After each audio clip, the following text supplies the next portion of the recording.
Hey everybody, welcome to the Soul. Hey everybody, welcome to the Soulful Eclectic. I am your host, Diana Collins, and I want to welcome you to today's episode.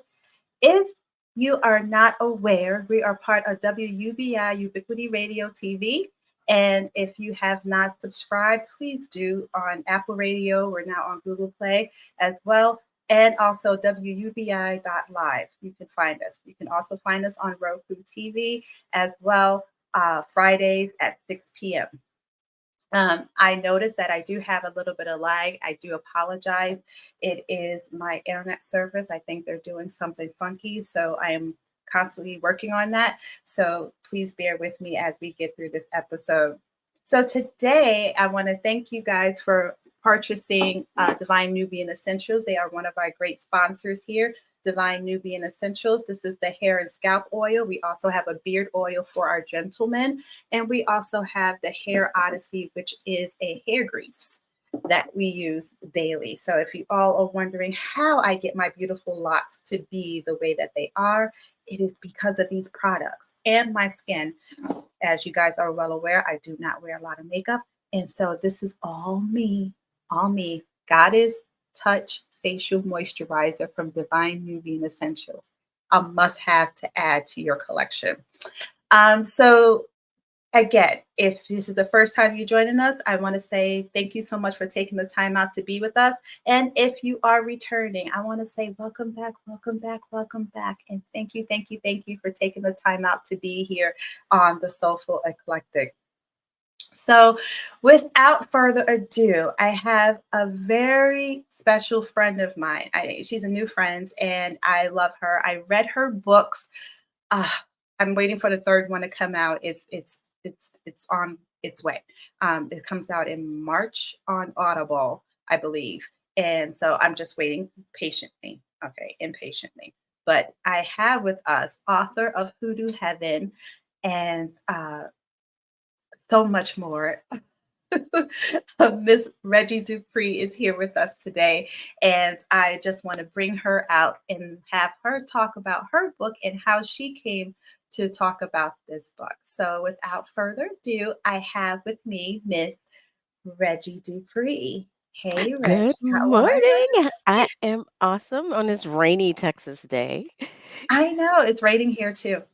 Okay, just Yeah, need but you I to guess we know. need it. It's better than the freezing cold, I guess. So, Yes, I will definitely take it. So before we get into the book, okay, because I'm really trying to hold back talking about Hoodoo Heaven and Return to Hoodoo, and you got me waiting patiently for the last one, which it's killing me. Okay, it's it's killing coming. me. It's coming.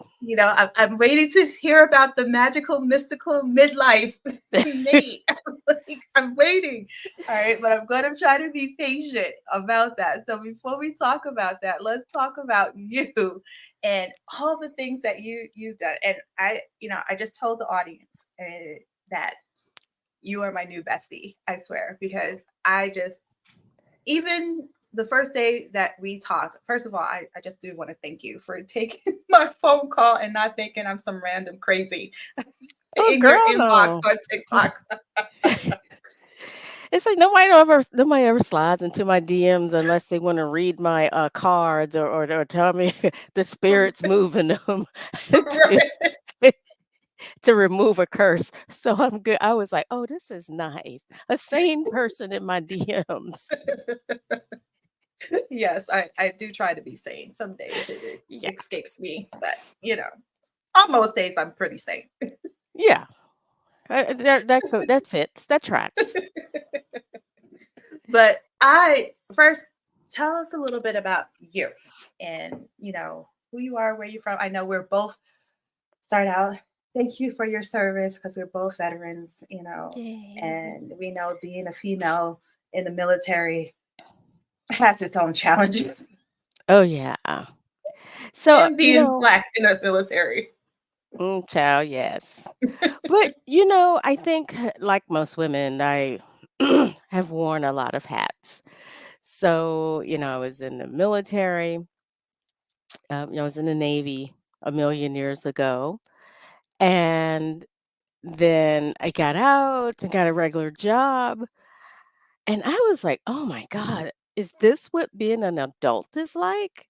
I'm like, "'Cause this is boring." I'm like, it was, like, really dull. I was like, "This go to work, go home, go to work, go home. Is that what people do until they die?"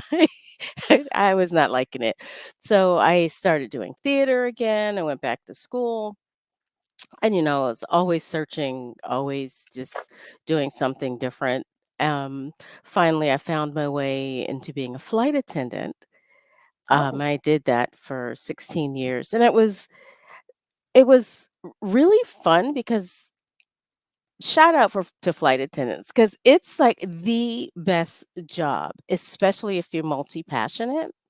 So Mhm. whether, excuse me, whether your passion is your family or a second career or like you're some kind of artist, it's a perfect job. And Mhm. then when I retired, the hubs and I moved to Panama for a year because we were like, oh, we both wanted to live internationally and we both have, but not Mhm. together. So we just took off for a year and we came back and said, and during that time, I wrote books. Mhm. So then I was like, this is my second pen name. So I Oh, have been writing for a while, but I just I wanted to write something else, something that resonated more. And so Reggie and I started writing these books. So it's exciting. So I'm just out here living life, trying not to go mad, dealing with menopause and fluctuating hormones and all that good stuff. oh, geez, let's not talk about menopause. It's the bane of my existence right now. Oh, I know, but you know what sucks? It's like, how come nobody tells us about it? Not our doctors, not our moms. It's like this big, mysterious thing that no one talks mhm. about. It's like we only Yeah, get to age if we're the lucky ones. I mean, so we're lucky right. to have to deal with it. But why is it so mysterious? Yeah, I wonder that too because even to this day, my mother does not talk about her menopause. If you left it up to her, she never went through menopause. I'm like, Ma, you had to. I mean, come on. Yeah. Some, you don't have the same amount of hormones you had when you were 30. Let's be real. I mean, I'm a medical professional. I know better. Yeah. And a lot of times I will talk about me. My experience was like writing was hard, just living was hard. I was just so tired. I was like, I'm depressed. I don't Yeah. know what's going on. Girl, you in menopause. That's what's going on. So, Oh my I God. didn't need therapy. I needed some doggone hormones. So, but That is so true. nobody tells us that. So we just that's one of the things we need to normalize is just talking about aging. Just not that big of a deal. We're lucky that we're getting to do it, but nobody talks about it. Yeah, no, no. Hey, I talk about it every chance I get. I talk about it when I'm on the comedy stage. I talk about it when I'm on the podcast. I said, because it is real. It governs your life and the things you do on a day-to-day basis. It's a struggle just to get up. Like I try to maintain a routine. Get up in the morning about 5:30, go meditate, work out a little bit. Yeah, I'm in I told you I'm insane. Okay. Yeah, you are. Um, but it's like soon as this menopause thing started happening, I can't get out of bed past 7 o'clock. I was like, what the hell is wrong with me? But I'm up. I'm up at 3 a.m., 3:30 a.m., just sitting there looking at the ceiling, listening to my husband breathe. Like, why are you Yeah. sleeping? I need to be sleeping. Yeah. So yeah, it's very real. And I'm going to say it, and my listeners have heard me say this before. It wreaks havoc on your sex life as a married couple. Baby. Woo. Yeah, it's like I get tell away you, from me. you. I don't even want to see you. He's like, "Do you even find me attractive?" I'm like, "Yeah, you're cute. Okay, Yeah, yeah. right, right." But because no one talks about this thing, like there's this, cloud of secrecy and shame about it. No one knows. So we need to normalize it. We need to Yeah, normalize talking about aging, women's aging, because we got men's Viagra commercials all over the universe. right. But nothing for us. And it's just like, we need some help. Okay. Yeah. We struggling over here day in and day out. But Well, yeah, women's medical needs have never been important. So this is true. This so is that's very why I think true. it's cool that you're doing all the research, and you're out there, like, you know, representing for all of us. So thank you. Keeping it up. Listen, and especially those of us of color, right? Because the women, us and the black,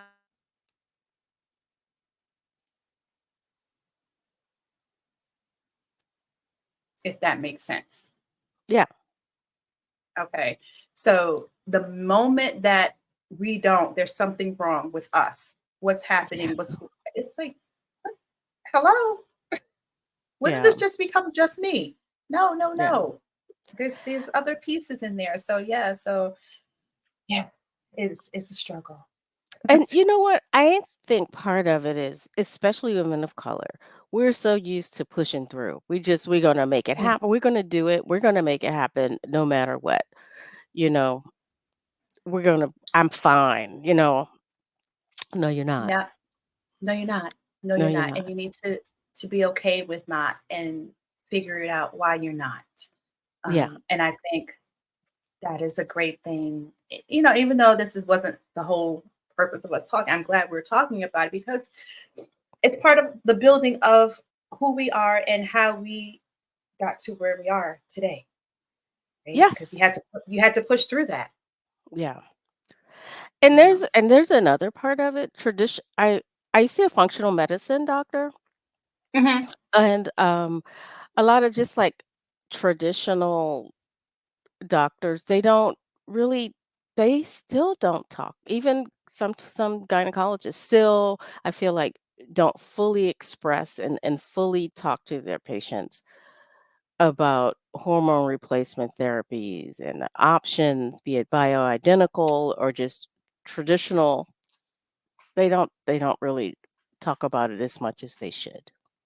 No, and I agree because as a healthcare practitioner, I was very different. I was all about let's look at other modalities before we go right to the pill. Let's see what's happening in your social life, your working life, all these things. So I was a true holistic practitioner. Um, my aunt recently, she actually lives in Texas. She calls me quite often and talk about her health and things. And she actually, which I was so proud of her, she fired her doctor. Good for her. Good for And her. she's like, I'm not going back to her. She's crazy. And it's like, okay. Now, she's a former NYPD cop, so I don't know why this woman thought she was just going to do what she wanted to do anyway. Oh But yeah, she auntie ain't playing. she was not having it. But I was proud of her because she knows what she wants in her healthcare. And as women, we're so uh, we're conditioned, and I want to say those of us in the baby boomers, Gen X reached generation, and maybe some of those Gen Z individuals, adults, are so apprehensive to challenge their practitioners. They're my doctors. That's what they told me to do, so I'm going to do it. And me as a community advocate, I'm always saying, no, if it doesn't sound right and it doesn't feel right, you know your body, you know your norm. Just say no. You don't Yeah. have to do it. And I think she went to the same type of functional medical doctor as well. She transferred over to one in Houston, and she tells me all these. I'm like, yes, good, do that. Hydrate, change your way you're eating, get all these. I was like, yes. I was like, so I'm glad that you are on that train because you feel so much better. Do you not? Oh my God, yes. Oh my, excuse me. And I just got the testosterone pellet in my hip, Yeah. and I've only had it a week. And look at me telling my business all on the internet, but I know. whatever. I do the And same thing. I'm feeling so much better already. My husband better watch out because I'm starting to feel really good. All right, let me find out about this testosterone. You're the second person that told me about this testosterone pellet. So now I'm going to be on this testosterone pellet. Yeah. Uh, so, no, but that's amazing. That's great because it's just uphill from there, right? And like you Yes. said, your husband better watch out because it's over and done with. Yeah. And you know, The it's old you is back. yeah, she's like, honey, she back. Get ready. You know, the other, and it's funny as we talk about aging, that's the other part. Like, I want to normalize, like, seeing women who aren't like 20 years old and weigh 106 pounds in books. You know what I'm saying? Yes. Yes. Like like on TikTok a lot, I'll say, yeah, I write books about women who are not that young, not that thin, and not that damn nice. Um, because yeah, we're not all young and thin and nice No. all the And time. no, we're not. We're I mean, and I think that's what I loved about Gwen. I was like, oh my gosh, she's so me. All Yeah, right, I can do that. It kept me intrigued, and I loved it.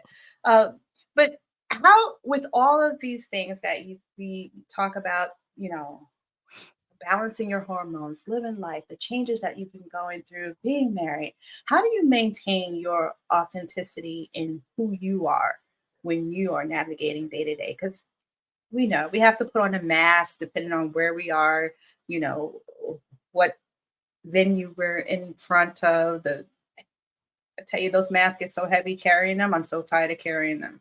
But baby, I know. Um, honestly, the older I get, the less I care. mhm. So, but you know, we're like this big mosaic, this big kaleidoscope of things that create us. You know, Mhm. like you have your military, your extensive education, your healthcare knowledge, your acting, your Mhm. entrepreneurship. So we have all of these pieces. So I just feel like uh when I'm around people, it's like however the sun hits that piece of glass, that's the piece of me that they'll get, Nice. because Oh, I love that. oh, thank you. I made it up just now. Yeah, Um, I do.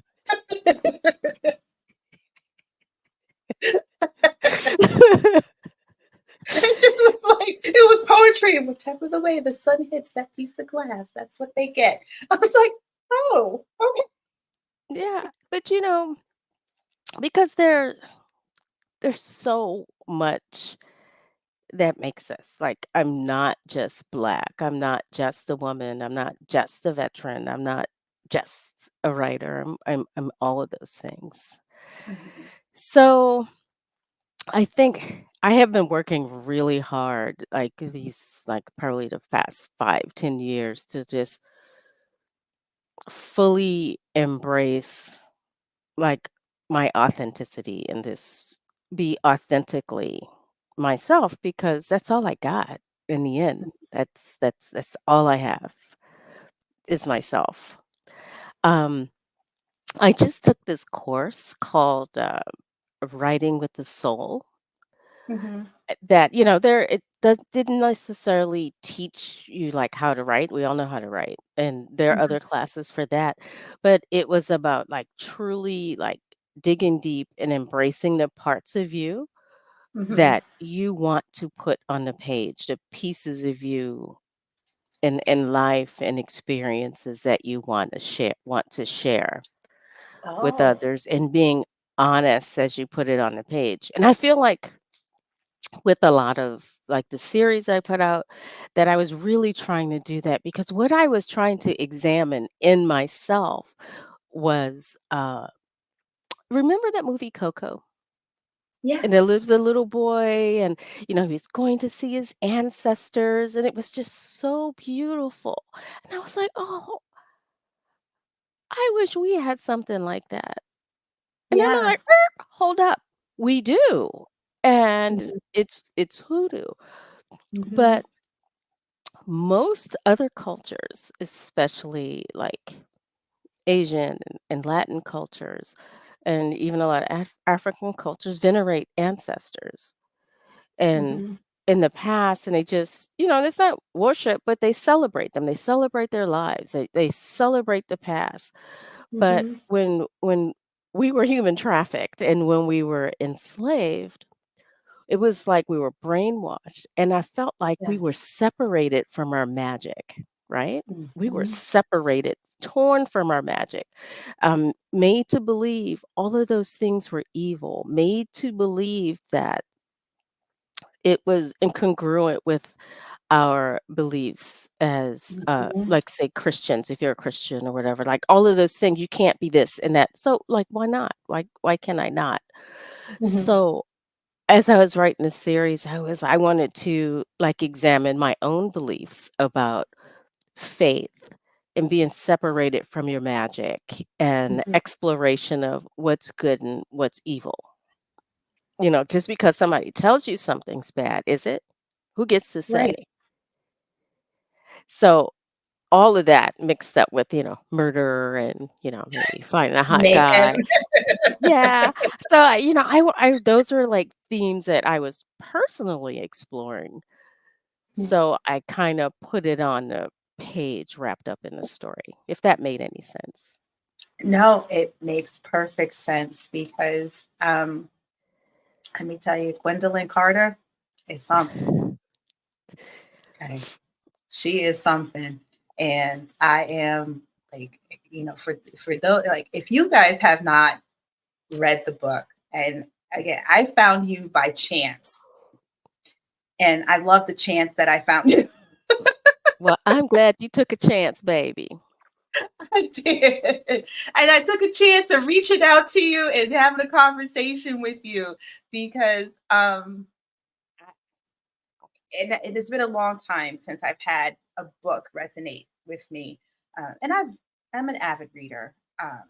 Unfortunately, working on my paper and dissertation, I have not been. Your book series was the first book series I picked up since Oh, doing this, and it was a pleasant distraction. Honestly, it really was. And yes, it was a distraction.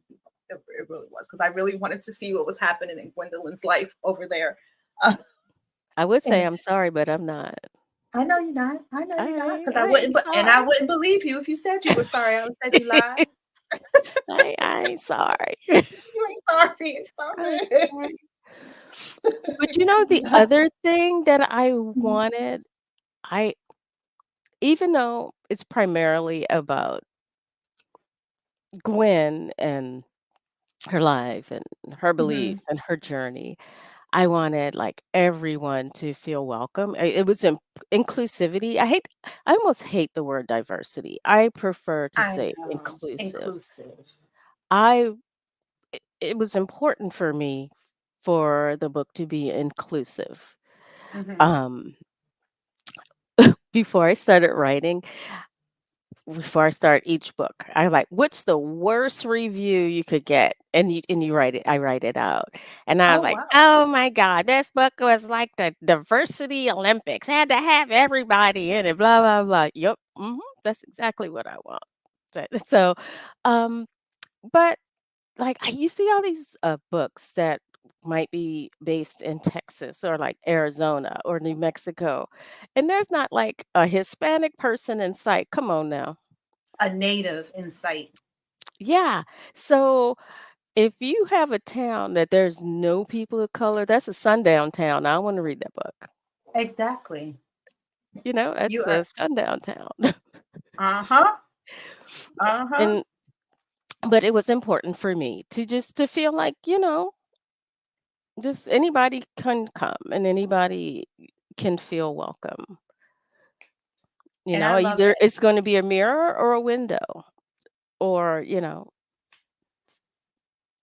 It, and that's the thing is the biggest part that I love about the book. It's everybody. in its authentic self. I mean, you have the white young lady who's a witch with the red hair. You have, all the cousins, the vampires. You got Carlos over here. So in case you were wondering if I actually read the book, you can see Yeah. You know, I kind and of based Kyle. And I was really impressed, to be honest. Now, yeah. my I the whole book was great, but what I totally love, you mentioning inclusivity. You had Kyle in there who is transgender. And I had to stop. I said, well, hot damn, she done hit it all. Yeah. I was just as pleased as punch. And then now I love Kyle. Kyle's my favorite too. I said, Lord, she done did it. Now I'm just waiting. Now you just can't stop writing. You just got to keep writing.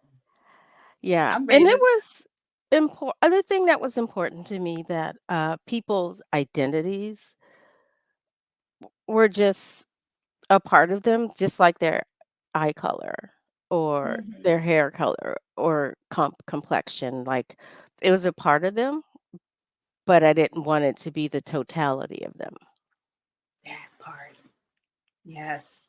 And I think that's what I could appreciate the best about you including all the people, because you didn't really just like make that the focal point of their character and of who they were as a being. It was, yeah, I'm that, but this is who I am, and this is in all these other pieces. So I love how you incorporated all of that. So that was excellent writing, Miss Dupree Thank you. there. Thank you very much. And I've gotten a few comments and like letters and stuff from people in different communities that just really appreciated that. Mhm. So, like, another reader that I'm becoming friends with, she's a, middle-aged white lesbian, and she just was like, "You know what? I just really appreciated how you just included, like, everyone, like, you included people from the community, so thank you." Mhm. And, it means a lot, and so thank you for reaching out to me, and because Yeah. there's some days you're like, "Ooh, why am I doing this?" Does it even matter? So, Mhm. every time, like, I see a review or someone reaches out or someone shares my book, it means a lot, it means everything. So, thank Yeah. you, I really appreciate it. Oh, you're absolutely welcome. I mean, because I mean, I'm just going to say you are USA Today's bestseller. Okay. Okay. So, okay. So we're just going to throw that out there. Well, thank you, thank you. Just say Thank you, thank you. it. But You yeah. know what? So, One of my other inspirations was for this book? Like, what's that? I love True Blood, the TV show, but they did Oh, Tara dirty. They did her dirty. they did So, Tara dirty. they did her so wrong. I'm like, "Mm-mm, Mhm. they always doing us wrong." Like, they did Bonnie wrong on The Vampire Diaries. Mhm. I'm like, "No, I'm Yes, they correcting did. all of that in this book." Oh, I am so glad you said that. They did. They did. And last year I did watch all of, True Blood. I was like, why did I do her like that?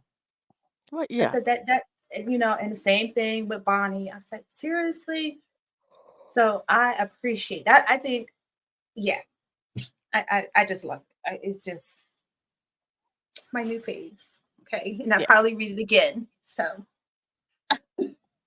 because I tend Well, to do thank you. that.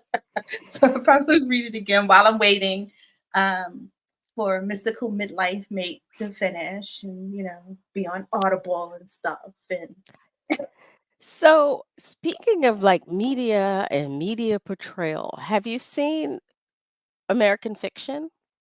yes, Okay, I what did you have. think? What I would love to hear your opinion. What do you think? Okay, so I was a little torn, okay, because talking about being your authentic self and this is what you who you are. I just don't like that I have to put myself in a position just to sell something and to put out my material.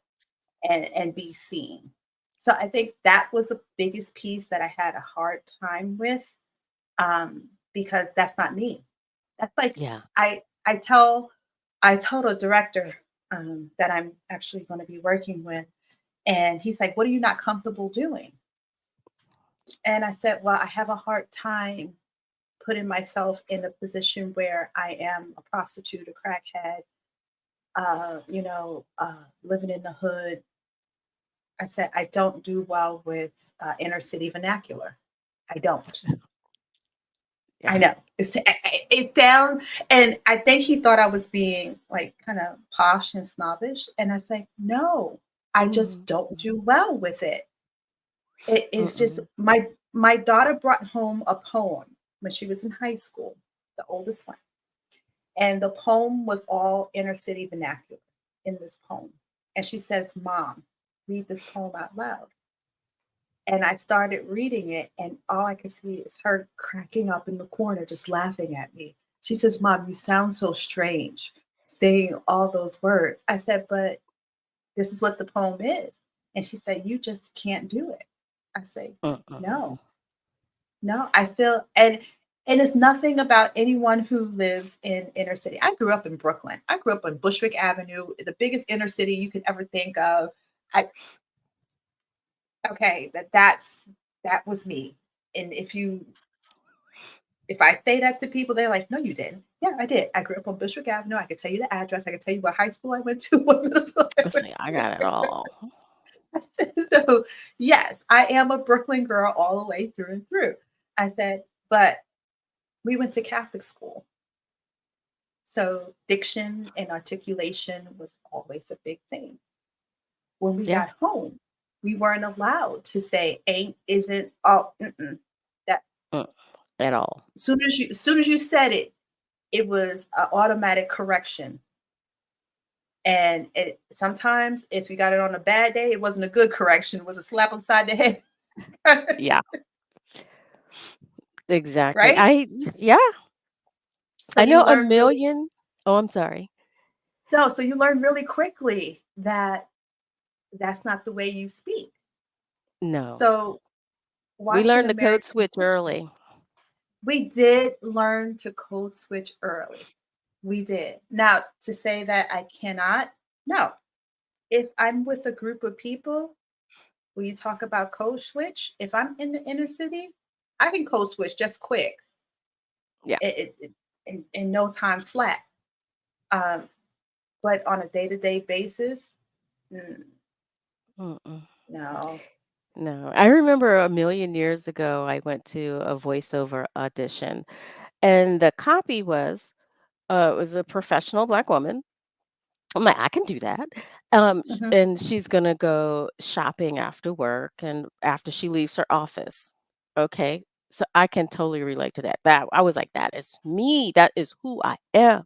So I read it and, I was all happy. I was all vibing and Mhm. feeling myself. And he goes, "Okay, that was great. Let's try it again. And could you be a little bit more, uh, Mm, urban?" I was like, "Oh, you want me to be yeah, blacker?" He's like, "Yeah, that's exactly what I want." I did it, yeah. but I think I sounded like a valley girl, but so I didn't get that job. And that's it. And that's it. And is and the director that I spoke to, he was saying, but you have to be diverse. And I was like, yeah, but I also have to know my limitations, Yeah, and I have to know where I do well at and where I don't do well at, and I don't do well, and I'm okay saying that. yeah, And there's and I nothing get wrong. I hate the idea that there's one way to be Black. Mm-hmm. I disavow that idea. Because however you are is Black. If if you wear this, if you are melanated, even if you're just lightly melanated, that's your way of being Black by being yourself, by being By your being authentic self. yes, yes. So, what did you think of American fiction? It was really interesting. I So for the okay, I think it was shaped weirdly. Like the story was shaped oddly. Like Mhm. I enjoyed the family stuff. Yes. I think I enjoyed the family dynamic and dealing with everything that was going on in the family. I think I actually enjoyed that more than the book Mhm. part. Does that make Mhm. sense? Yes. Um, but it was a nice putting down of gatekeepers in the industry, especially the publishing industry, because they love to make books about slaves. I don't want to see no any more movies Mm-mm. about slaves. I'm sorry. I No, don't care how good it is. I'm not going to see it. They me either. love movies and books about pe- black kids getting shot, Mhm. the struggle life and all that. I want to read books about joy. I want to read books about people just wielding magic. I just want to read books about people just living their life, not necessarily with struggle, people finding love. I don't need to read all of that stuff, but it's like I feel like the entertainment industry just like wants to pigeonhole us. So I like that it was kind of a critique of that, but the movie felt Mhm. uneven. I enjoyed it. I feel like it Yes. was well made. Mhm. I have a special place in my heart for Erica Alexander, and Yes. I love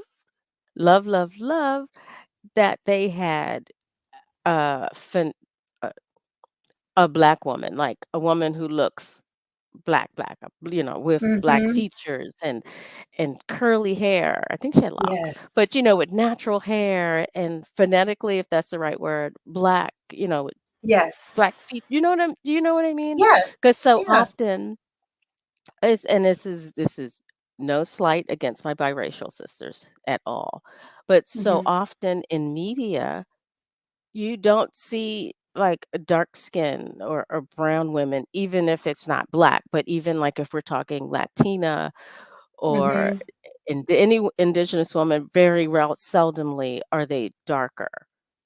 And Yes. that's media worldwide. So when I see it, I fully appreciate it. So that like Yeah. that for me, that was special. And she's not super skinny and she's Yes. not young. They didn't put him with some 20-year-old. Yes. I was like, You yes. know what I mean? So those things I loved, and I loved that they showed the dynamic of the sister, Tracy Oh Ross yeah. character. I love that they show Mhm. how often when we have aging parents, the care falls on the girl in the Onto family if the there's a girl. daughters. Yeah. So those are the things that I really appreciated about the movie. You know what? They could have had a whole movie about the family stuff, and it They would have could made have. me happy. They really could have. And had a little snippet about the whole book thing. But Yeah. yeah, I did love that, and that part definitely kept my attention. And it's like, oh, that's nice. That's so true. Um, though in my family it is opposite. My brother is the one taking care of the aging. Oh, bless her. My husband is that guy that took care of his Yep, parents. So it was both my of us. brother. So, Yeah, yeah, my but that's brother is so that guy. cool. Give your brother props. Yay. I do because my mom is not easy to deal with something. Yeah. That's so awesome though. Cuz Yeah. so often we're at that age that, we're kind of the sandwich generation. Luckily, Mhm. I have bonus kids, but he's 40 now, so he's fine. But, Right. it's so often, we're taking care of children or grandchildren and Mhm. parents. And in today's economy with all the layoffs and all that stuff happening, a lot of people are having to move back home. So we're starting to get these multi-generational houses again. So it's just this is a weird time, isn't it? Yeah, but what's funny is I always wanted a multi-generational home.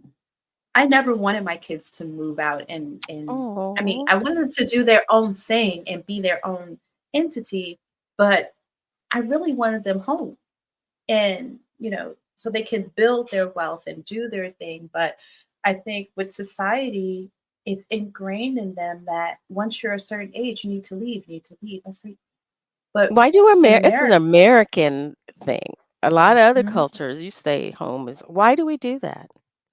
Why are we just kicking them out of the nest? yeah, that's the thing. I say it's totally American thing, and I tried to I was talking to my daughter about it because I told her that we're gonna buy a piece of land, and I said we're gonna have houses on there. She's like, I can have my own little house. I was like, yeah, you can live down down the lot and have your own little house. Absolutely. I was like, I'm okay with that. You can have your own street name down there too if you like. I said I'm okay with that because and I think that goes back to me also searching for my ancestral roots in where I came from because for me that was something that it was always ingrained in me. I didn't learn it from home, because at home it was like, yeah, you're 18, bye, you can go, you can do whatever. Yeah, But it was just something in me. It's like, no, I don't want my family to separate. I want us to be together. I want us to and not be together because when you say that, it sounds like, oh, you want to run my life. Like, no, I don't care. No, I don't care to run your life. I did it for 18 years. Go about your business. yeah, But just to have that connectivity, and I think it just goes back to that whole enslavement where we had so much taken from us against our will that I just want to regain all that. I want to build our culture, learn yeah, about who we are and where we came from. Hoodoo, hoodoo is yeah, part of us. yeah. We are root workers. Distinctfully us. Oh, that's the other thing about the publishing industry. And Huh. this is no shade. It's weird. It's like the publishing industry, if they're not doing the whole black trauma thing, Mhm. they will easily accept like African tales and African magic. But it's Mm. like African Americans, those of us in the diaspora, however you say that word, I always say it wrong. Yeah, yeah, I Mhm. think I said it right that time. Yeah. Diaspora. Um, it's like we're forgotten. So that was one of the other reasons that I wanted to write that book because our ancestors cobbled together everything out of scraps and bits and pieces, Mhm. and hoodoo was stuff that they brought with them from Africa, which we are all grateful for, but they all came from different places and different Yes. tribes, and they put that with some Christianity because they had to hide it, and Mhm. things that they, gathered from the indigenous people of the Americas, having to learn the different plants and all that. So Mhm. we created something beautiful out of scraps, like a quilt. Yes, like a quilt, because it is pieces of everything. I like that. Yeah. No wonder you're So, a writer. well, thank you. Oh, thank you. Okay, they're like, viewers gonna be like, "Who is this goop woman?" No, so, but it's true because think about this. Without us, there would be no country music. There would be no rock. There would be, we'd be still listening to some classical music. But so the this country, including the arts, including the White House and everything else, was built by our talent and our labor, and I just feel like we aren't recognized enough for it. So this was also like my shout out to those that came before, you know? Yeah, and I love and I'll take the shout out, okay? Because I think I, I had someone tell me, and I'm when I tell you I'm this person, this is me and my total authentic self. I went and had a tarot reading, and I do Mhm. that and I do my own readings as well. But she told me, she's like, you're a shaman. Your ancestry are shaman. I said, I could believe that. I can believe that. Yeah. Yeah. I said, because yeah, I can heal. I think I believe, and maybe this is my own manifestation of craziness or whatever. I believe I do have healing hands, and I always believe that. And I had a native patient years ago before moving out here. I was still in New York, and I had a new grad with me as well. And the patient, I didn't know he was native, and this was my naive person, my naive mind at that time. He looked like a white man. Mhm. Okay, and so he he had a major surgery, and he just looked at me, and he said, "Before you touch my wound, can you just pray?" It's like, what? So the student, the graduate with me, she was like, she just kind of froze. And I was like, yeah, okay, no problem. And honestly, I didn't say anything of, I didn't believe it was anything of value at the time.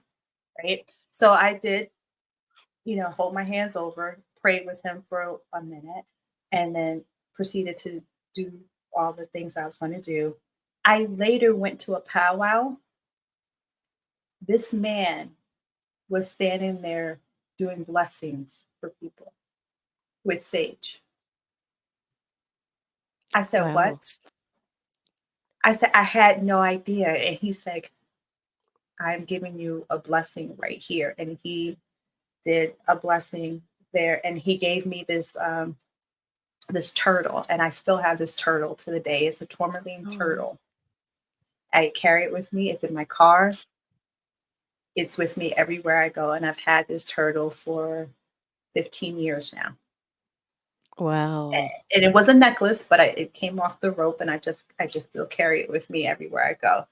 And from that point on, I said, I just have to believe in me and who I am and my authentic self, and just be be me, whether anyone likes it or not, right? Um, and for me, I think that was one of the other biggest things I took away from Hoodoo. That Gwendolyn is just Gwendolyn. She's Gwen. This is who I am. I'm all this craziness being raised by vampires. my dad is there. I still don't know who I am, and then I call him up like this app. I'm like, okay, yeah, you're just a total badass, but okay.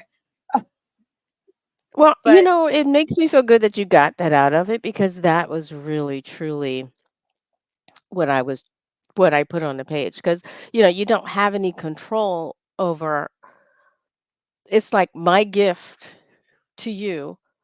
I have no control over how you accept the gift or how you mhm, interpret the gift.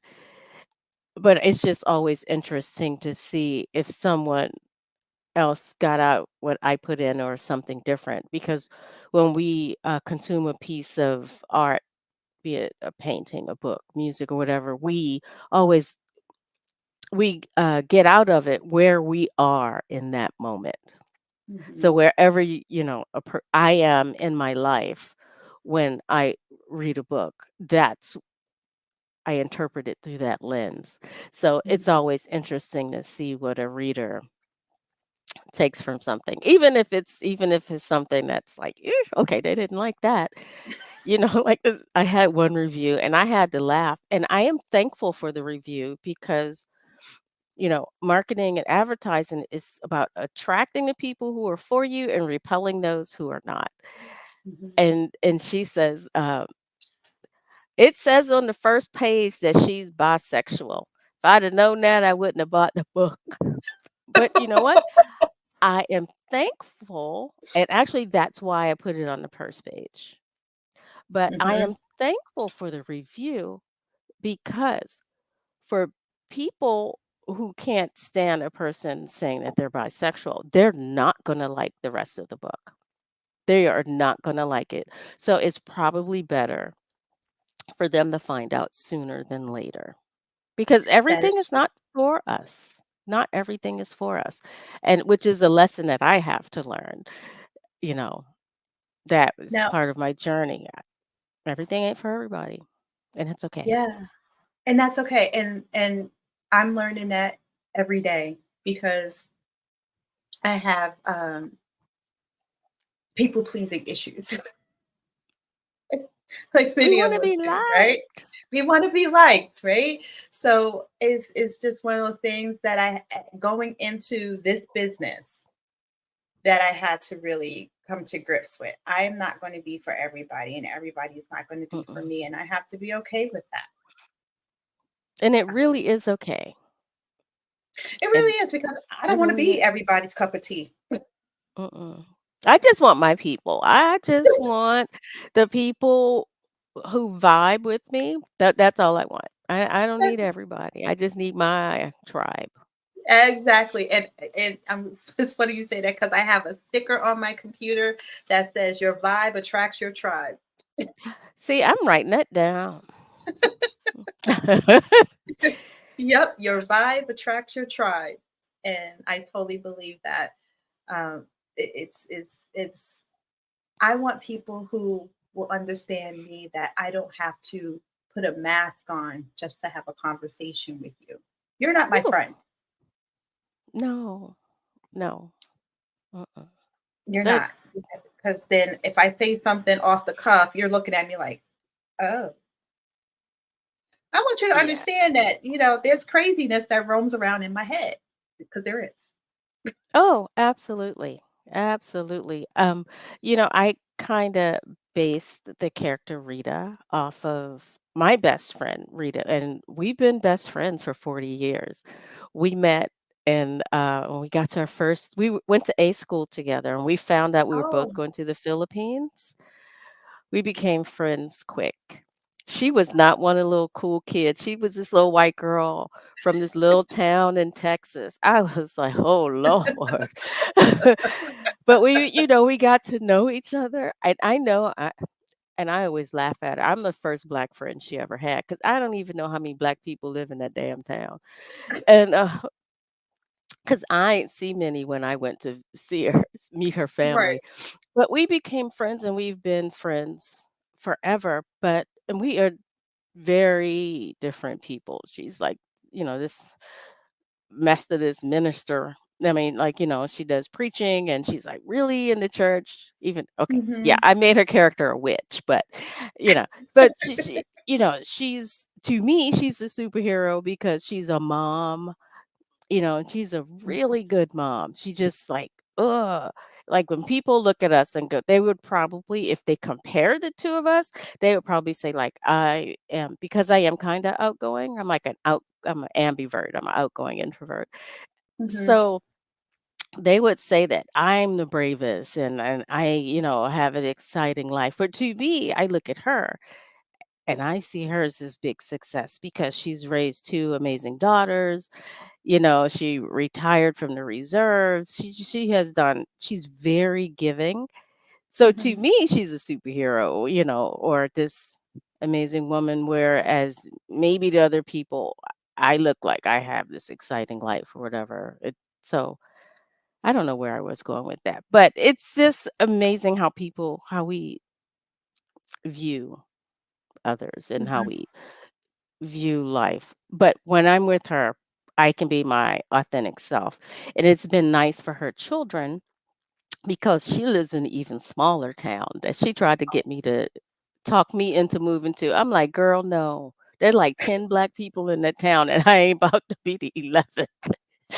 Uh, but, you know, her girls have gotten to see our relationship, you know, throughout the years, and they've gotten to be around like me and my authentic self. So they see what I look like in the morning when I got plaits in my hair, or if they see me straight, they see me nappy, they see me braided. They've seen it all, and they just s- see, even if there aren't that many black people in their town, they've been exposed to different people And they Mhm. just know at this point in their lives that people are just people.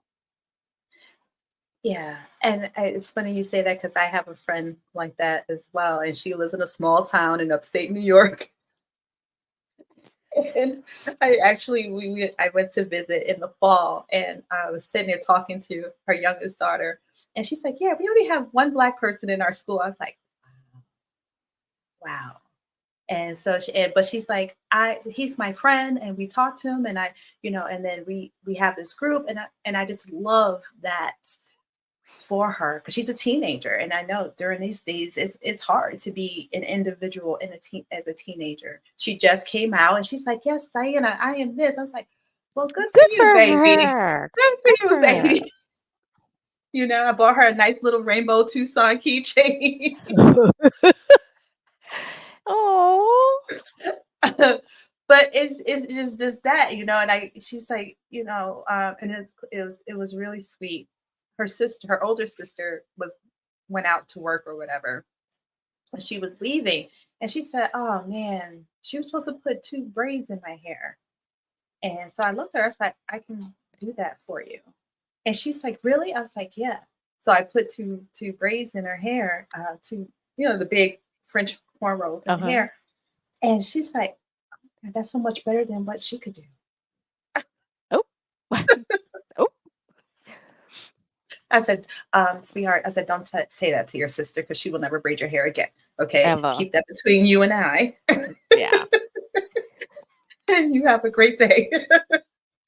But see, I think, if we expanded our social circles and people just interacted authentically, then more of our social problems and more of the things we have going on, especially in this country, would diminish. But so many people, and I'm not just saying one group or the other, Mhm, we don't necessarily socialize outside of our little social groups. We don't expand our social circles. Maybe, yeah, I have this a work friend is not the same as someone that you've actually spent the night in their house.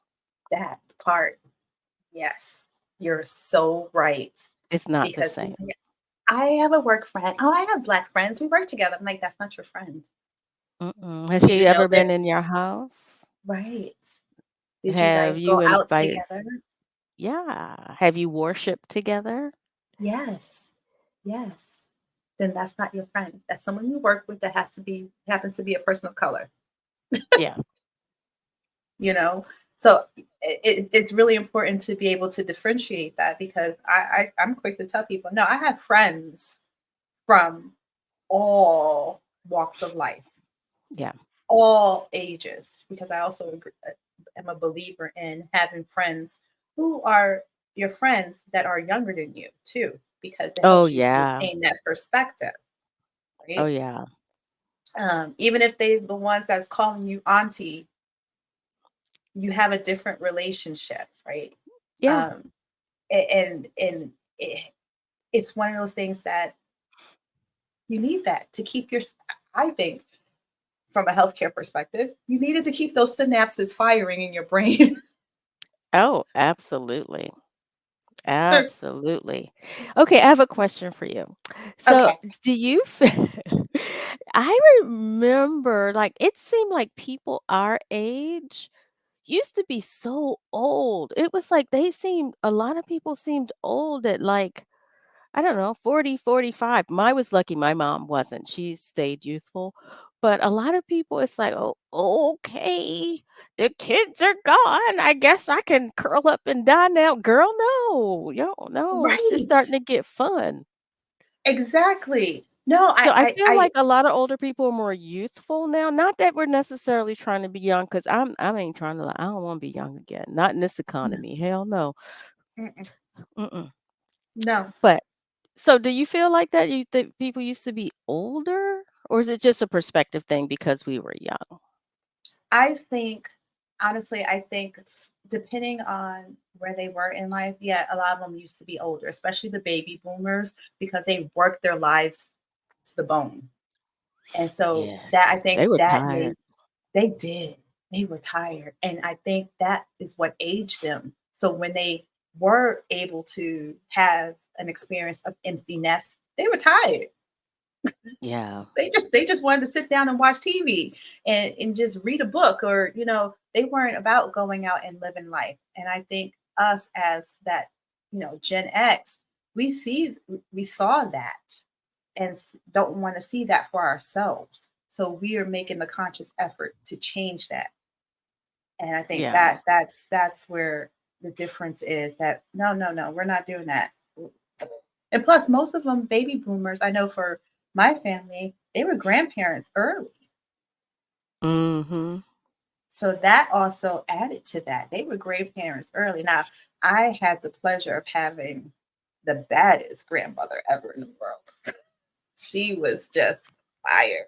She was that classy Black woman that you would see walking through the streets of Manhattan with her fur coat, her high heels. You never saw her in a pair of flats a day in her life. Okay, She never, baby. no, she never wore a pair of tennis sneakers. Tennis shoes. You ain't gonna see them on her feet. That was my grandmother. So for me, it was my great grandmother that I saw as this older entity. It wasn't my grandmother. My grandmother was that classy woman that I wanted to be when I grew up. Like, I want that. She was dressed to the nines every day. I think I saw her in a pair of jeans once in my life with a pair of high Wow. heels. I wanna be her when I grow up. I'm telling you. And she, and I think for me, and even for my kids, they, before she passed, they were able to see a little bit of that, and they hear how we talk about her and how they see the pictures of her, and they was like, that's who we see you growing into, mom. You're growing into grandmama right there, because you are always that person that is presentable, that was, you can go to and ask a question. And I think that's where I always gravitated to. And even my mom, not to say my mom's a slouch, my mom's the same way. She would go to work and it's like a fashion show. What are you doing today, mom?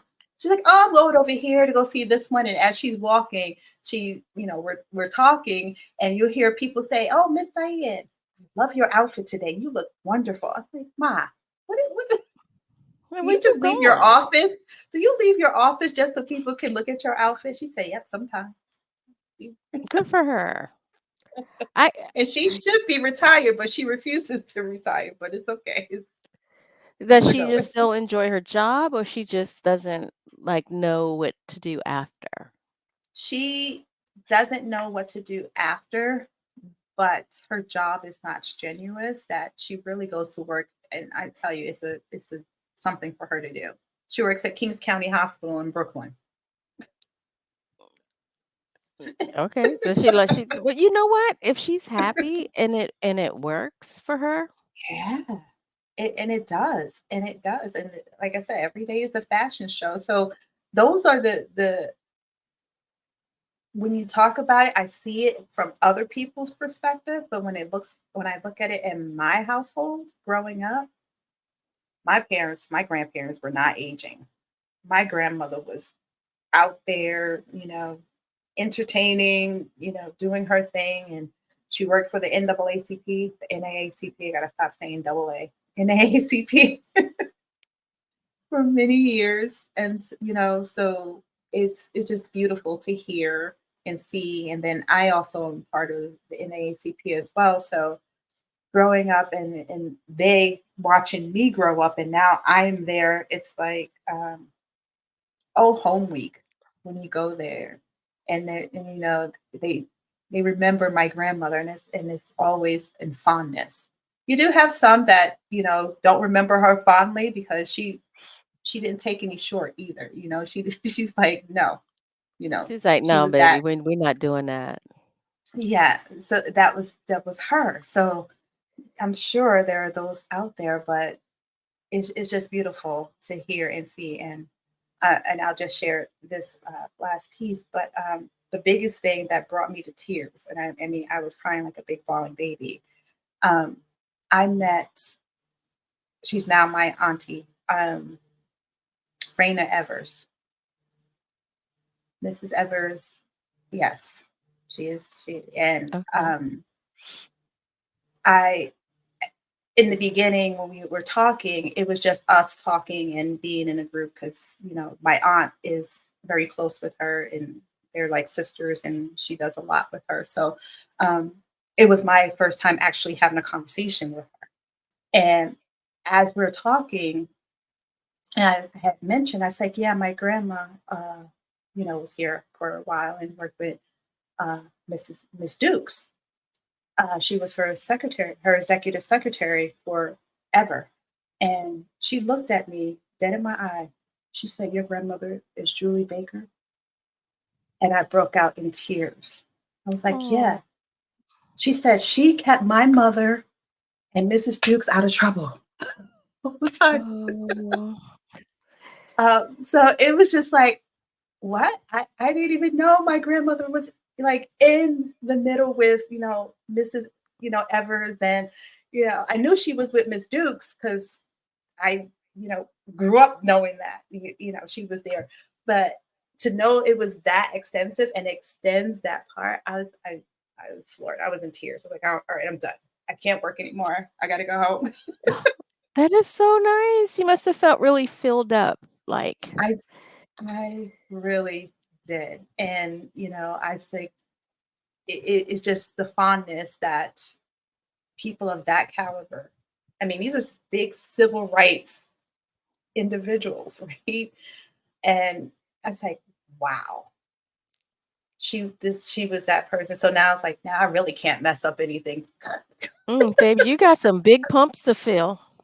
Oh man. That is so cool. Yeah. Yeah. So it's just like it's been an amazing journey, and I wish I knew this part of her. And I was getting to that part before she got sick and passed, to know this part of her, but it's just a different way of learning about her and our history and where she came from and what she's been through and how she got to be where she was. Yeah. Yeah. But, they like, our grandparents especially, I feel like so many stories were lost because they don't like to share they didn't wanna share the ugly, painful part. Mm-mm. They didn't wanna share that. And I remember this struck me a long time ago, but I guess I'm technically a boomer, but I claim Gen X. I was born on the cusp. Ah, In the late '60s, like '67 or whatever, I used to go to Woolworths in Baltimore with my grandmother, and we would sit at the counter and eat lunch, and that's probably what, 67, 68. And then I'm thinking about it, oh, like my grandmother was a little bit of a rebel because they had just desegregated lunch counters, you yeah. know? And I'm like, oh, wow. Yes. Okay. Because I know, like, even growing up, there were stores my mother would not shop at. She said because they used to make her go in the back door. So she would not Hmm. shop there now that she could go in the front door. Yeah. It's like, oh, Exactly. And my husband and I were just having this conversation the other day, and I said, "This is why," because we were talking about why they put pictures in black and white. And I said, "Yeah." I said, "They're in black and white to make you think it happened eons ago when it was just yesterday. A lot of this happened." I said, "You have Ruby Rich, right? She's not dead, no, at but they all. posted." But they posted like in black and white, like she's no longer. This is like in 1876 or something. Yeah. Yeah. I'm like, no, this is her now. Okay. She's still here looking beautiful and vibrant. Okay. Right? Does not she look beautiful? It's like, okay, ma'am. All right. So But yeah, it's just that. And I can understand it because it didn't happen 100 years ago. We This is just desegregated schools. Remember that? We were the kids who got bused just different, across town to go to a different school. That was right. us with kids, Luckily in Baltimore, I don't know, maybe it was kind of bad in some areas, but it wasn't so bad where I was. But I've heard stories of like, kids on buses having rocks and stuff thrown at the bus and all Mhm. this ridiculousness. Like, why? It's stupid. It is. It is. But again, it's all about that whole generation raising ignorance. Yeah. You're raising your kids to be ignorant to the changes and the things that are happening. We're born colorblind. Yeah. Okay. Kids So don't know. it's a no. They And don't know. we raised them to be these people. So, I think they're they're really fighting hard to change it and put us all backwards. I don't know if you I know Yeah. we don't went off on a tangent, guys, and it's all right. Just go along on the ride with us here. But um I just saw on the news for Florida. Florida I'm gonna tell you, I have my in-laws live in Florida and I don't know how. But Yeah, uh, I'm nodding my head in Texas. Yeah, I feel you, you. yeah. Um, but and my husband's trying to get us to move to Texas. I'm like, babe, I don't know. My husband, my aunt, I say, I don't know. But Florida has now deemed it that they don't want anyone teaching in the uh, community schools and the state schools about diversity, equity, and inclusion. I said, okay. And here in Arizona, there was a nursing student who reported a nursing faculty for talking about diversity, equity, inclusion in the classroom and how does that relate to healthcare. I said, see, the very fact that you're asking that question tells me that you're ignorant to the fact of how that works in healthcare. You shouldn't be a nurse. Why are you here?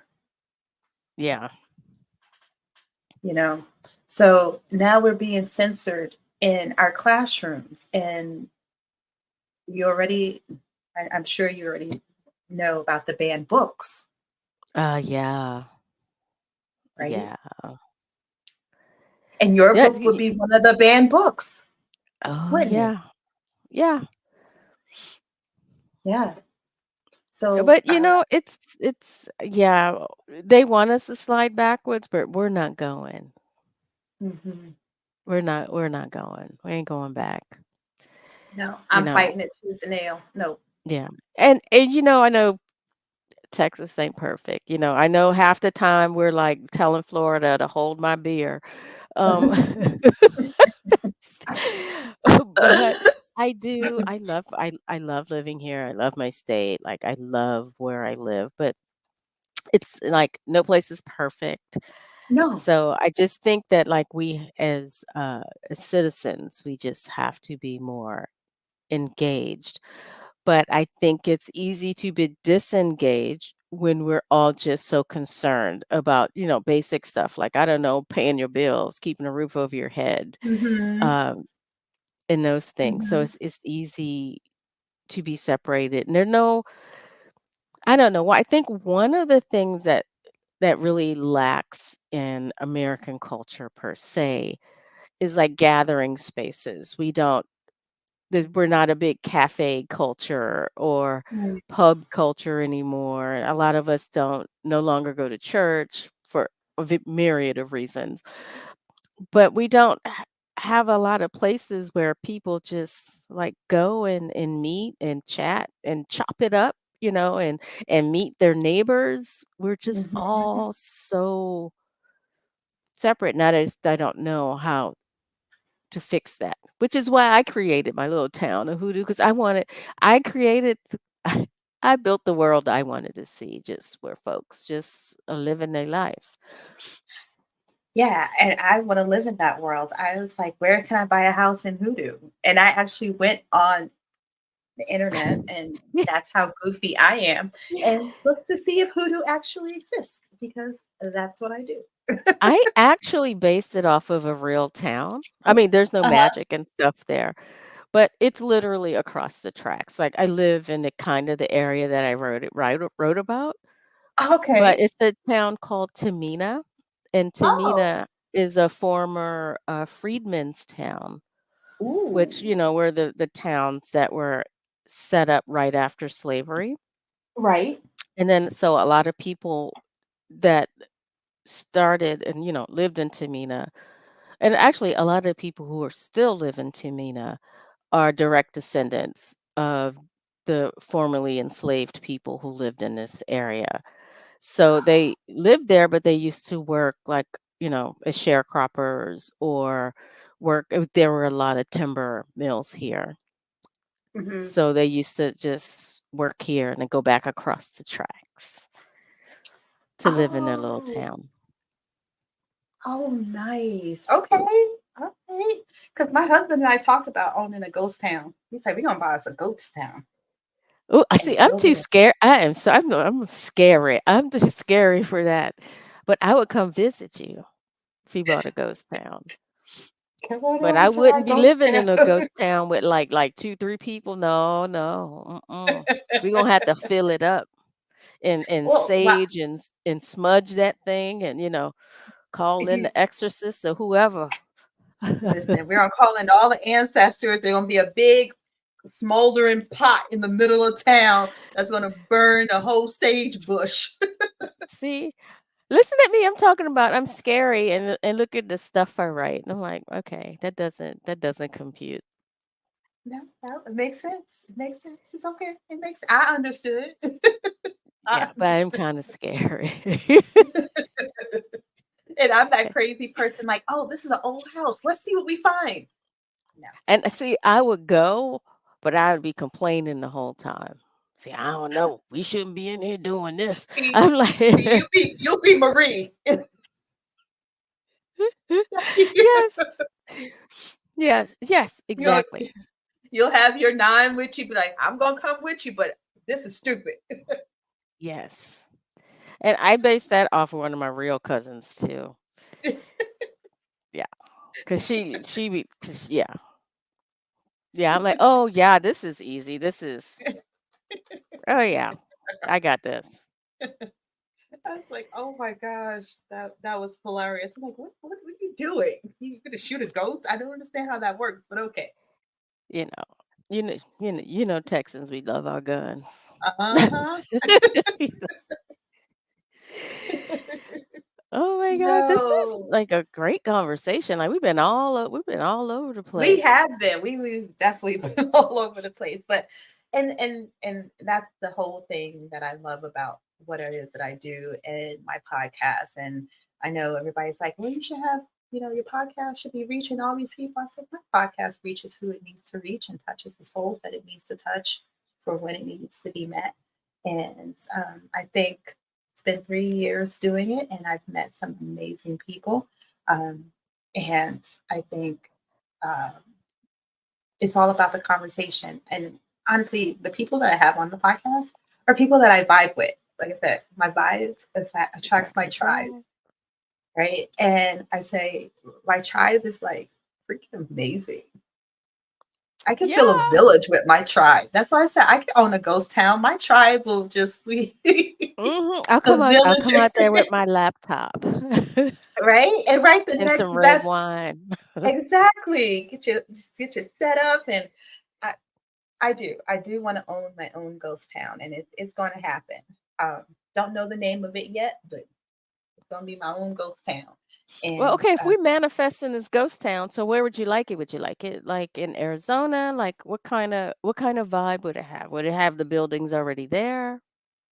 so some of it will have. I do want some of the buildings to be there, some of the old structures of some of it, just to keep that old time vibe to it.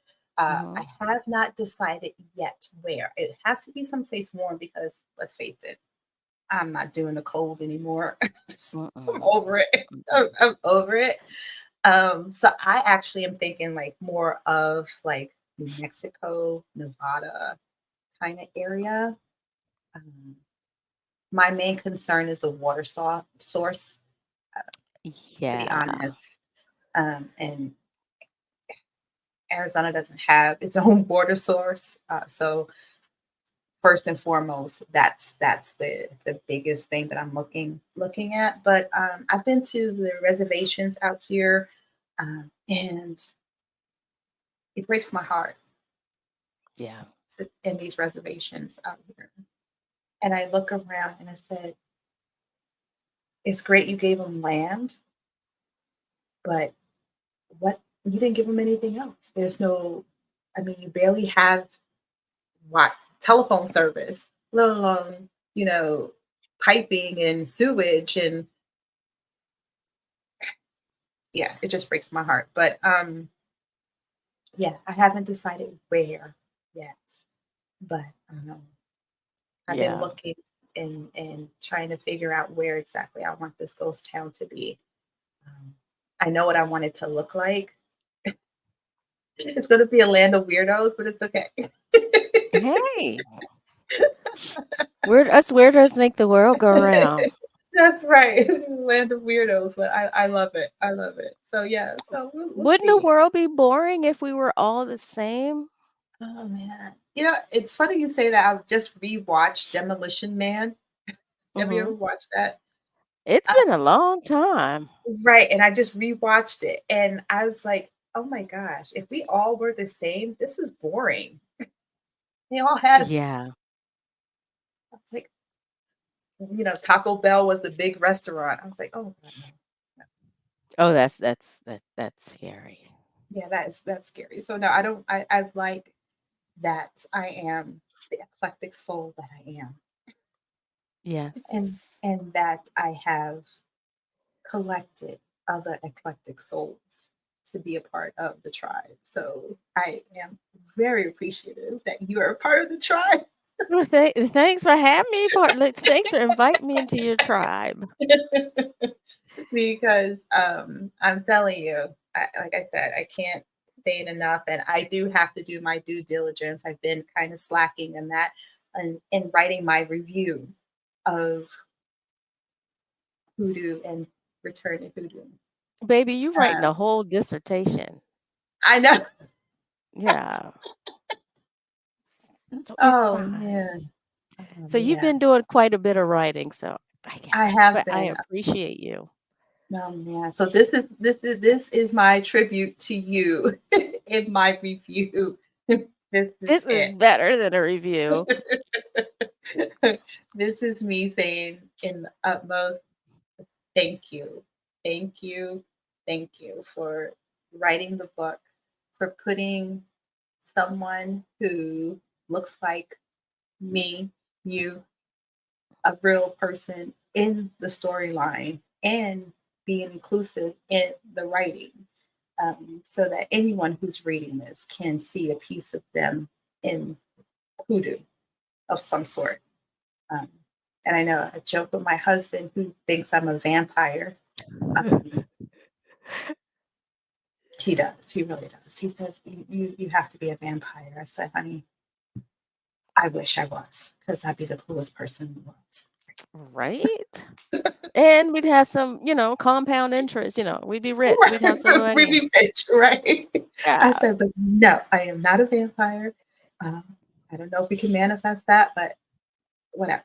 What Yeah.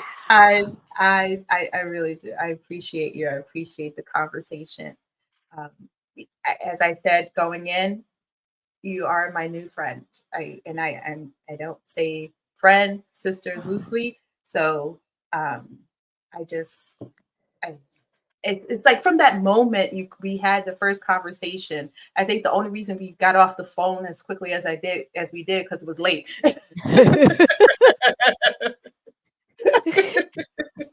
Yeah. Let's just face it, it was late. Yeah. I think if it was early in the day, we probably would have still been talking. No, but But it's nice because, as every adult can attest, especially once your kids are at a house, sometimes it's hard to make friends as adults because we all have our social circles or we're all busy and half crazy or whatever. So sometimes it's hard to actually connect. And we have to put ourselves out there, connect. That's my thing this year, 2024. That Yes. and I want to take a pole dancing class. But Oh, I've done that. how I'm was it? telling you. It was great. I did feel a little out of sorts, only because it was just like trying to have that upper body strength to hold to the pole. It looks So hard, but it looks it is hard. fun. It was fun. It is definitely hard. I would tell you right now, have your Tylenol Motrin handy when you're done. I probably would pregame with some Tylenol and Motrin before. Well, maybe I'll put that later in the year after I get a little bit better in shape. Yeah, you do have to do a little bit of pre-gaming before you can't just jump into pole dancing because I give all the ladies and gents, because there's some gents that work that pole too. Um, I give them all credit because it's not easy. Hold yourself up there, flip upside. Oh, I was just happy to get up and down the pole. Be honest. See, now you got me excited. I'm gonna look up my local classes. I know there's some in the town over, so Yeah, I mean, I would.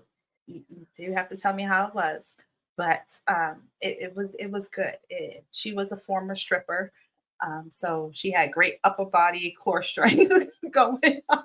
So I I was can see me now. I can be like, "Oh Lord."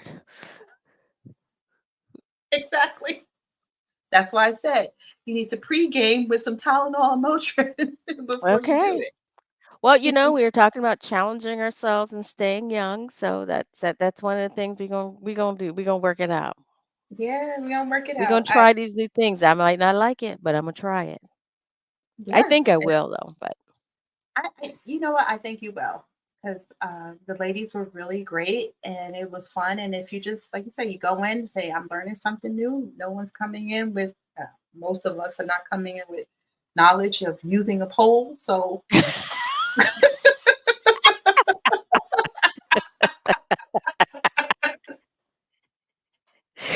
yeah, yeah. so if you fall and bust your butt every now and again, hey, Hey, that's it's part of the process. that's part of the process. That's why I said just pre-game with some Motrin and Tylenol All before you right. go. So when you fall, you got some help just a So little my bit. only thing, like, I looked at the website and they were like, "Oh, don't put any lotion on." I'm like, "Oh, I have to No, be ashy." mhm, because it greases up the pole when you slide down and it decreases your ability to grip the pole. Yeah. Yep, yep. So you got to So, be ashy. ooh, rolling up in there with little booty shorts, ashy. Oh, see, now you brave. You wearing booty shorts. Oh, I don't even own any booty shorts. See, I like to talk a big game, but girl, I ain't got no booty shorts. I was gonna say, your husband really be chasing you around the house. Mm-mm. No, like I went to Lululemon and they had these shorts. They look like this big. I'm like, what are these for? Who wears these? For hot yoga. I'm like, mm-mm. See, Mm, because I'll be scaring those people. They'd be like, oh, Lord. I Because I know. live in the land of Stepford wives. Everybody thin out here. The Oh, town over, not so much. In this town, yeah. oh, wow. Oh, They okay. they be in their little booty shorts. It's funny, but Mm-mm. I'm like, whatever. I'm like, you do you. Yeah, Because I'm gonna do me. yeah. I still wear my yoga pants. So, Okay. That's it. child, that's Yoga it. pants with it got a little bit of a bootleg at the end. Those are cute though. Yeah. I like the ones where Costco they gotta have a special. little flair. Yeah. Yes. Costco's. Love it. Yes, I'm that I have age. to I say, shop at Costco. no, I have to stay out of there because you go in there for lettuce and some lemons, and you walk out $700 later. I think they pump crack or something through the air in there to just make you shop. it's like Vegas where they have oxygen pumping through, so you constantly like, Yeah. I need It's this, like, I need this. yeah, I really need that $4,000 massage chair. Yes. And I But know it's exactly where to really put not. it. Yeah, we put ours in the bedroom. And he's like, "Hey, this is your fault. I did not make you buy that thing." No, I did not make you buy it, but you were enjoying it, aren't you? Mhm. Yes. It was worth every penny. Look, we match. We do. Look, like twins, twinsies. Oh my gosh. Look at that. No, we did not plan this. We did not talk before the show saying what you wearing. I don't know what it was. That's funny. And it's funny you say that because I went into the closet and I said, let me put my black cardigan. And I said, oh, I put my red tank top on. And something clicked in my head. I said, watch we match. There you go. That's that. See, See, I told you I live in hoodoo.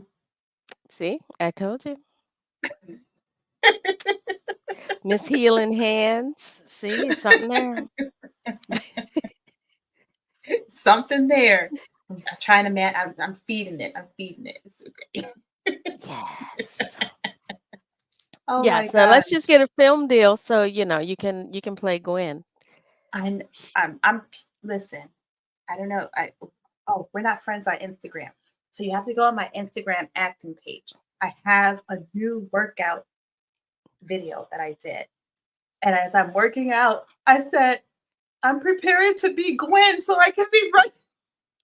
Oh, that is so cute. So Okay, look, I'm gonna be stalking your butt now. I'm running on the treadmill, and all I kept thinking, Gwendolyn Carter, I'm going to be doing it. Running to the beach, hiding, ducking, running. I said I got Oh issues. I have no, issues. baby, we Okay. gonna manifest this thing. So yes, I will happily take my dread head and be Gwendolyn Carter with that hot, fine ass ash. Yes, Lord. Yes. Listen. At this point, I'm like, yes, whoever you are, I will be your Gwen. I got you. Yes. I got you. Yes.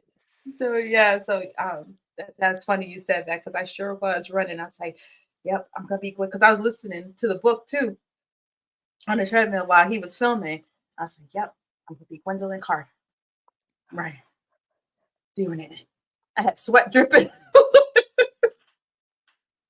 See, I got to get back on my treadmill because we're going to Yosemite, not Yosemite. I always say Yosemite, Yellowstone this Oh, fall because nice. my son's having a big birthday. He's going to be big 40.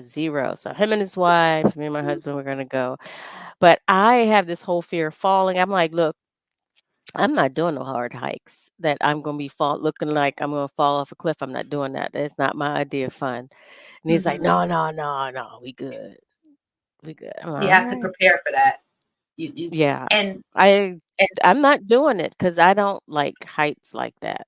If there's a railing, something I can hold on to, if I'm not gonna like look over the cliff and this like, because see, you will never read about me falling off some cliff. No, not gonna happen at no, all. no. Now I'll do some other questionable things, but that's not one of them. Now you do have to prepare. So definitely, even if it's just a leveled hike, there is a level of preparing to do. So you definitely have to get those muscles going and wake them up. Yes. But So yeah. like I've been bad lately because it's just been so cold outside, but no excuse. We have a treadmill. I can work out. Oh, come So on. we go. I know. I've just been lazy. COVID. That's my excuse. COVID. Yeah. No, menopause. That's your excuse. Mhm. Mhm. Menopause has made us lazy, made us Child, no. tired, Yes. made us tired and lazy. Oh my So, gosh. do you have any big goals for this 2024? Because this is early in the year when we're recording this. I know. So 2024, the big goals right now is honestly to keep pushing and to get in a feature film. So if we can make Gwendolyn happen, get a writer out there, just get it together. I'm so for it. But so yeah, so honestly, my biggest goal is to finish this doctorate and to launch my other business, uh, and which is it's not even to launch it, but I needed to give a little bit more attention to it uh, for my education You're business. gonna scale it. I'm going to scale it. Yes, I'm going to scale it because these nursing students need help. Those nursing students of color need help. English as a second language students need help. And so I think I'm going to change my business into a for profit, into a nonprofit, because the students that really need my help can't afford it. Yeah. Yeah, So that's awesome.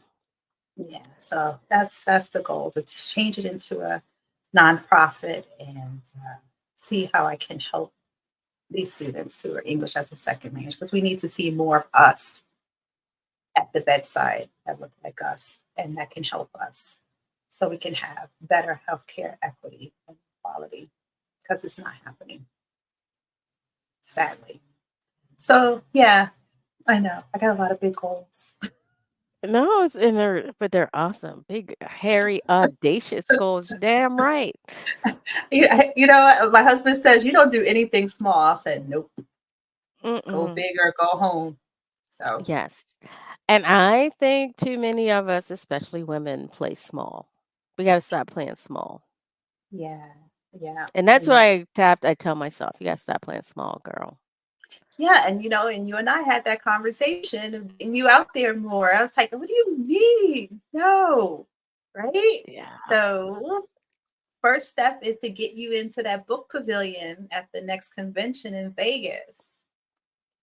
All right. So that's I don't I know I sound like I said, I don't mean to be pushy, but I think you have a great book. And it's not too often that I rave about something that I've read and people that I've met. And I think you would be perfect for that venue, for the pavilion, just to get it out there. And it's everybody that's there, majority of us, but you have a good variety of individuals. And then, I mean, it's Vegas. You're going to get Yeah. everybody, right? Um, I think it's the best time. I think it's meant for you to be there at that time. So I am going to work diligently to get you in there, to get you out of the pavilion, in that pavilion. Um, because, and like I told you, I already spoke to uh, my aunt who was on the planning committee. And so it's just nothing for me just to say, hey, this is who we want, this is who I want, and get you there. And next thing you know, we have you on the Image Awards being a nominee for Best See, Book see, Author. my vibe has attracted an audacious tribe. That's it. So Yeah. that's what I see for you. And that's just my vision of what I feel for you.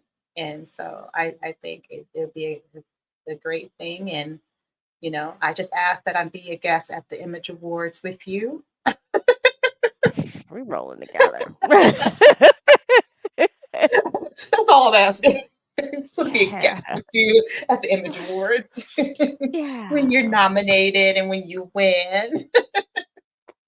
I love the way you think. I like it. Go big or go home, right? Hell yeah.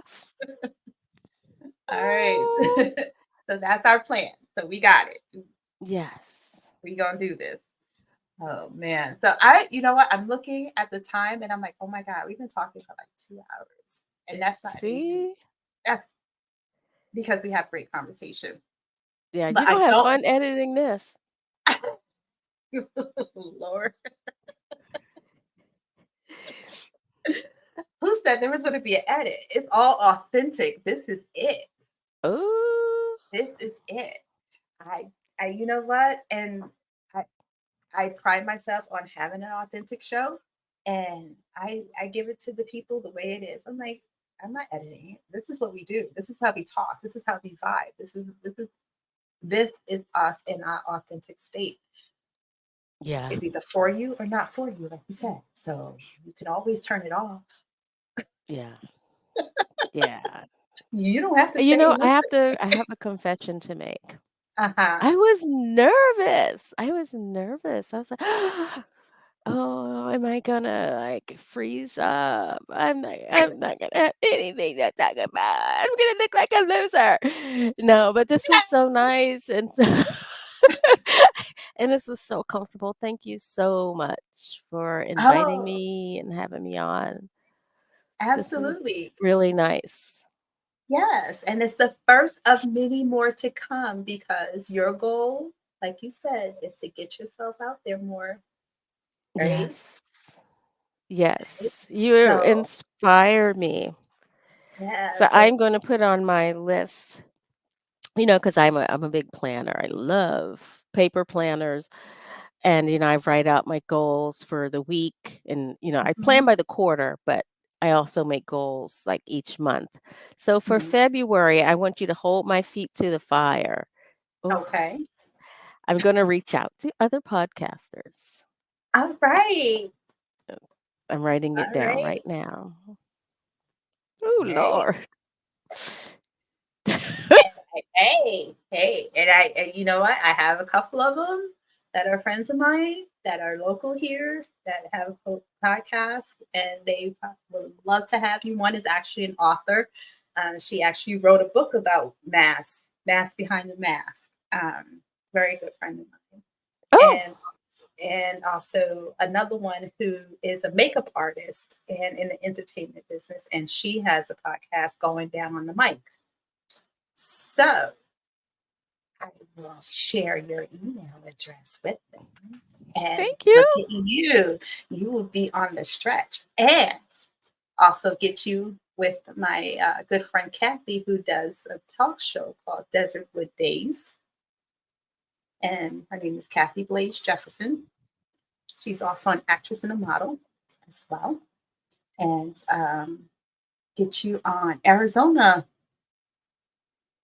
talk show, Desertwood Days. Oh, So look listen at at there. you. You're like my agent. So listen, we're a local PR agency here. So no, I'm just kidding. No, no, no. You know what? And this is, honestly, this is just me. Like I said, we talked, and I love your vibe. You're my sister. This is what we do. And I am that person that is just going to say, hey, I know this. This will be great for you. Let me share that because, you know, it doesn't matter to me if you take any information that I've shared with you, even if it's not something I share with you, but you use something and you grow 10 times faster than me. I'm in the back, like, yes, go ahead. As I said, I just asked that any major awards, I'm at your side. Oh, absolutely. I'm gonna write that down. My plus. Diana's I plus it's a plus one. one. Not at all of them, just one or two. I'm not going to be greedy because you do have a husband and he has to be a plus one. I He get does it. not like, I don't think he's not a fan of like being in public. Like he doesn't have a social media. He goes, when you get famous, I'm gonna be like Dolly Parton's husband in the background. That sounds like my husband. So the two of them together would be in the background because Yeah. it's a fight to get him to do like to be there. Like he'll take a picture with me and then he's like hiding in the background somewhere. He'll go and then all of a sudden he'll show up with a glass of water or Yeah. something for me, and then he'll disappear again, and then he'll show up with something to eat. Here you go, and then he'll disappear again. It's like, where are you getting this from? I don't understand. It's like, So yeah. yeah, But so you know what? That's cool because, and I think it keeps things nice that couples have different strengths and different interests or whatever. And yeah, that keeps it nice. It does. It gives you something to talk about when you come back to the table. Yeah, Yeah, absolutely. absolutely. Yeah. So that's my plan for you. So I think you wrote Okay. it all down. Um, Okay, not a problem. I don't have a problem with that at all. all right. So they'll be reaching out to you in your email. So just peek out there. And we'll get that all situated. But you're definitely welcome to come back on my show because I definitely will be having you back on our show because we got some more stuff to talk about. Because I think I'm just gonna just have like a whole show where we talk about other things as well. So definitely gonna have you Sweet. back. Yes, and Anytime, but anytime. yeah. So we may talk about Gwen. Probably not by then. Uh, Midlife mate will be out. So Yes, more I drama. more drama. So I Yes. definitely probably will have you back on the show around after Midnight Mate comes out. Because I'm sure I'm gonna have something to talk about that. But I also want to, like you said, we brought up a very good conversation in the beginning. We talked about menopause and how we don't talk about that enough. And I did have a couple of episodes where I talked about menopause and also vaginal health. Um, I know people don't like to talk about vaginal health, but I did talk about vaginal health as well. But definitely, I think it's a great conversation for us to have and actually dive in a little deeper. Absolutely. So um, that will be on our radar. And after we get this out, we'll definitely plan to have that one probably in the next couple of months or so. Okay. If you're down for that. Baby, I'm down for it. I got Yeah, time. and then we I can got talk more time. about your functional medicine and how the testosterone is going, your Yeah. But I'm your already hormones. it's only been a week and I Mhm. had been kind of supplementing with some testosterone, but I'm bad. I ain't gonna lie. I'm bad with the pills and creams. That's why I was like, just put that thing in my booty and let it be done, and I ain't got to worry. I don't have to I, I'm worry with you about it. because I'm terrible. I'm Yeah, terrible. Like I'm it's not good enough at for taking a bunch of pills and stuff. That's why I got mm-mm. to stay healthy because I'm not that good at it. No, that's what I say too. That's why I try to keep myself in the gym. And I know my schedule sounds crazy when I get up in the morning, but I have to get up in the morning because I just know I'm not going to be taking all that medication. Mm-mm. I No, don't have a place for it. There's no time. I don't have the mental capacity to remember to take a pill. Okay. no. I can barely remember to take my vitamins. So no, the extra medicine. No, we're not doing all that. No, we're We're not gonna. doing all. Uh-uh. So I just like that. So yes, so we definitely will have you back to talk about those lovely things and yeah, and also some relationship stuff because we talked just quickly about it just at the end, but it's really important how our significant others balance us out, you Yeah. know, and having that conversation too about how we maintain that balance because it's hard. It's hard. So yeah, Yeah. so we got a lot we can talk about. Okay. Yeah. All right. So definitely we'll have you back. So with that, I have for you guys there is your social. I think that's your website that I have Mhm. scrolling. It is. So definitely you can reach out to Miss Reggie Dupree.net/social and read more about her adventures with Gwendolyn Carter and Ash and Kyle and Rita and all of them. I was glad you didn't kill off Rita. Yes. I want to see where she was going to go. So I'm glad you didn't kill off Yeah. I wanna go kill Rita. Rita. But yeah, so you guys can read more about hoodoo and oh gosh, sorry, just lost my train of thought. Read more about hoodoo and return to hoodoo and hoodoo heaven and also mystical Midlife midlife mate. mate. Yeah, so Mystical it's a midlife. mouthful. I was like, "What was I Ooh, thinking?" oh man, I have to. I just narrowed it down to midlife mate because I just want to hear what's going to happen between her and Ash. I know. I know. And as a reminder, the viewers and listeners can get Hoodoo Heaven, the ebook for free. Okay, So Nice. Oh, yes. Join the VIP club and start reading for free. Yes. Yay. So definitely can get your introduction to hoodoo and the whole Gwen story. So how many volumes do you think you're going to do? Um, I don't know.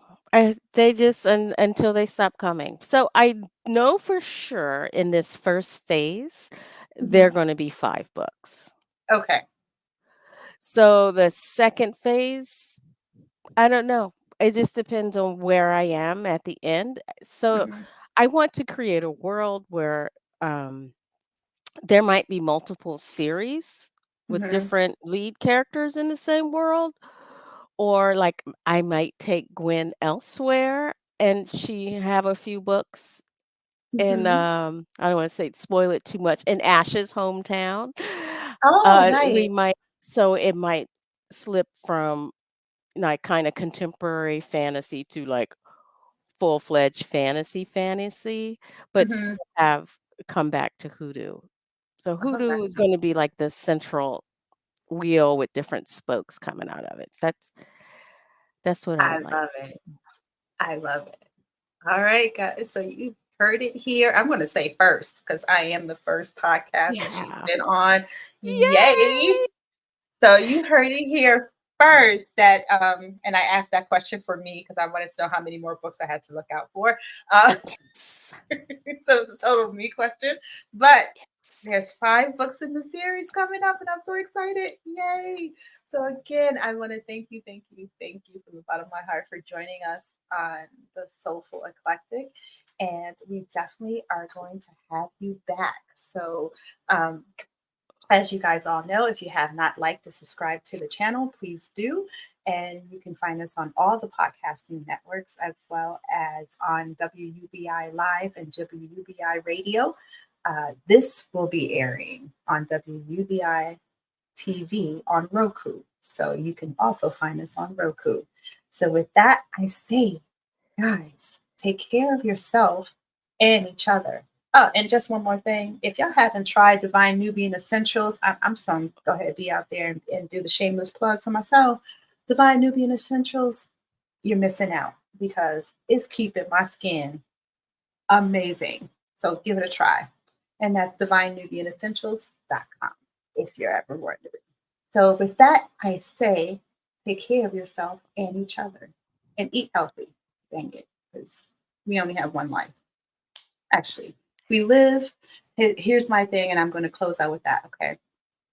Every day we live, we have a new life that we're living. We only die once. So make every life that you live when you wake the best of the best. With that, I say namaste.